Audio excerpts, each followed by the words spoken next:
Gojo gets unsealed, and bro doesn't waste any time to get into action. Gojo is now hella aurified and back on his smoke demon arc. As he's about to eliminate Kenjaku, the king of curses intervenes. Gojo and Sukuna clash. Gojo now realizing Sukuna is in Megumi's body. The hype at this point is insane. But Sukuna and Gojo both just agree to fight another day, which is another one of those moments that leaves us wondering, what if Gojo fought Sukuna after being unsealed? And in this video, we will be going over that exact scenario. So without wasting any more time, let's get straight into it. So this is essentially Gojo versus 15 Finger Meguna, but in this hypothetical, there are a few factors that we need to address before we actually get to the fight itself. One of them being the training that Gojo did to fight Meguna. So in chapter 224, Gojo said he had undergone special training so that he can go all out on Megumi. The reason being is that Gojo suspected that Meguna would have expected him to hold back because he was now in Megumi's body, which doesn't seem unrealistic. Like, think about it. Gojo has just been unsealed, he doesn't know anything that has happened, and now his rival is now in the body of a kid he had rescued, a student of his. This would certainly be an awkward position for Gojo, and it's a factor that might affect the way he fights, for the sole reason that if he does end up defeating Sukuna, it may be at the cost of also deleting Megumi. Now, I don't think he would be holding back too much. Like, his output should be pretty much the same, but what would definitely change are his tactics, similar to how it was in Shibuya, where Gojo was kind of restricted a little bit and it limited his moves. So I think him holding back in this context is something similar to that, but it is just vague as to what they're referring to, so I'm trying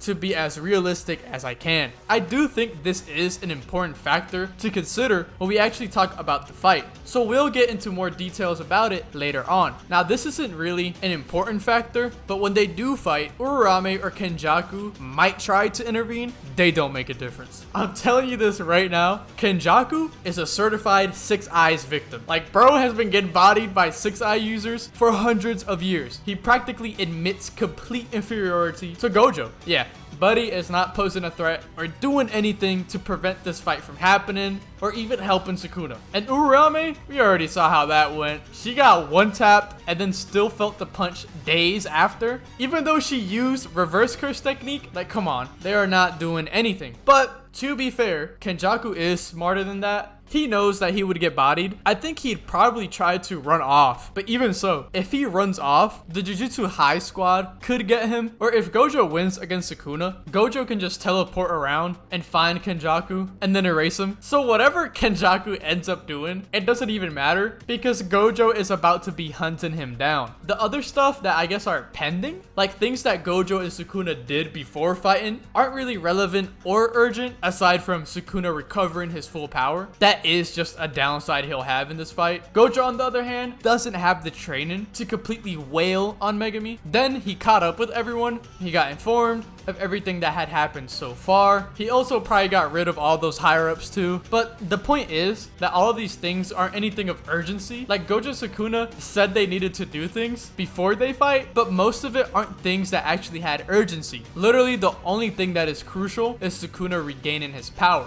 This Sukuna isn't a sit-in duck. He still has the 10 Shadows and Malevolent Shrine, along with immense experience and power. Even though he's weaker in finger amount, he's still the king of curses. This isn't gonna be a breeze. When Gojo fought Sukuna initially, he had the benefit of a plan to save Megumi. Now, lacking that plan, Gojo is going to be hesitant, which creates a unique dynamic that wasn't present before in their original fight. This moral dilemma changes the fight's pace and allows Sukuna to exploit any indecision. The fight begins with both of them feeling each other out. Sukuna tests Gojo's hesitancy, leveraging the fact that he's in Megumi's body. Despite being weaker now, Sukuna capitalizes on Gojo's reluctance to use domain expansion. This shift gives Sukuna moments to land extra strikes, forcing Gojo into a more defensive playstyle. Their exchanges are quick and calculated, with Sukuna's 10 Shadows playing a pivotal role in creating openings now that he needs to make up for his lost finger strength. He also starts the Mahoraga adaptation process early. As they did in their original fight, Sukuna pops domain quickly. This time around though,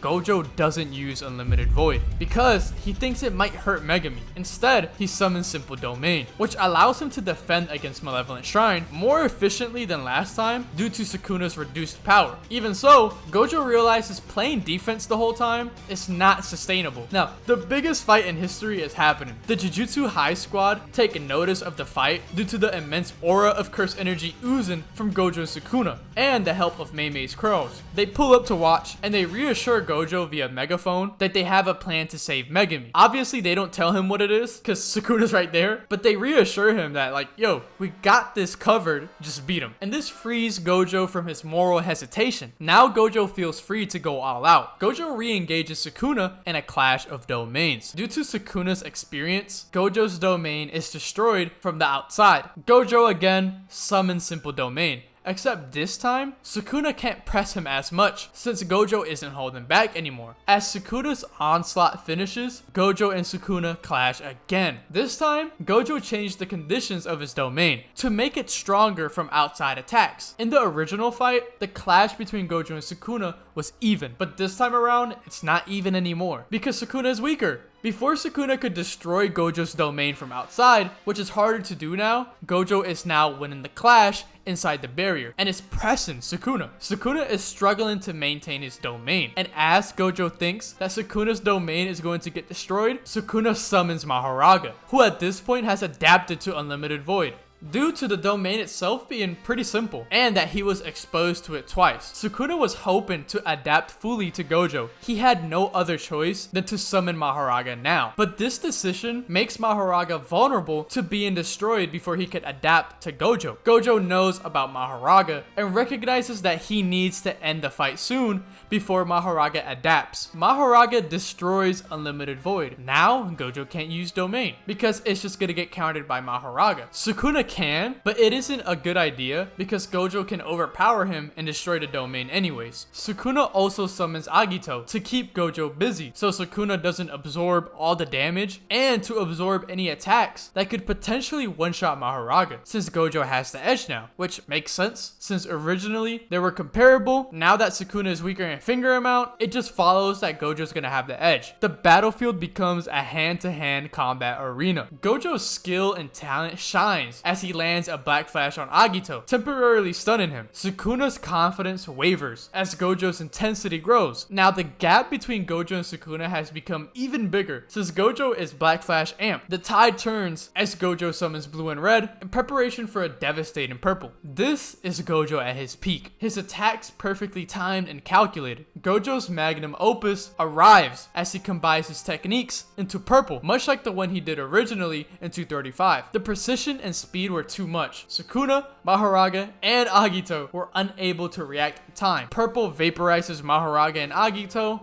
dealing much more damage to Sukuna than it originally did because of the missing fingers. So much damage that Sukuna cannot continue the fight. Gojo has won, but he knows the fight isn't truly over until Sukuna is extracted from Megumi. The Jujutsu High Squad joins forces to extract Sukuna out of Megumi's body. They hit him with Jacob's ladder, and Sukuna peels off Megumi's body. As Gojo went to finish off Sukuna, someone had beat him to it. Kashimo stood in front of Sukuna, disappointed that he never got the fight he wanted, telling Sukuna that he should have won. He uses a lightning strike and evaporates Sukuna. Now realistically, I think it is kind of obvious that Gojo would have won because him and Sukuna were clashing evenly at full power. So if you take away Sukuna's strength, Gojo would obviously just dominate, but I feel like strictly power scaling it that way would have been boring. So I think this way was much more interesting to actually walk through the fight and see the differences instead of just saying, yeah, Gojo's stronger. If you guys enjoyed this video, make sure to like and subscribe. If you guys have any video ideas, make sure to let me know in the comments. And if I do your idea, you will be shouted out in that video. Thanks for watching, and I'll see you guys in the next one.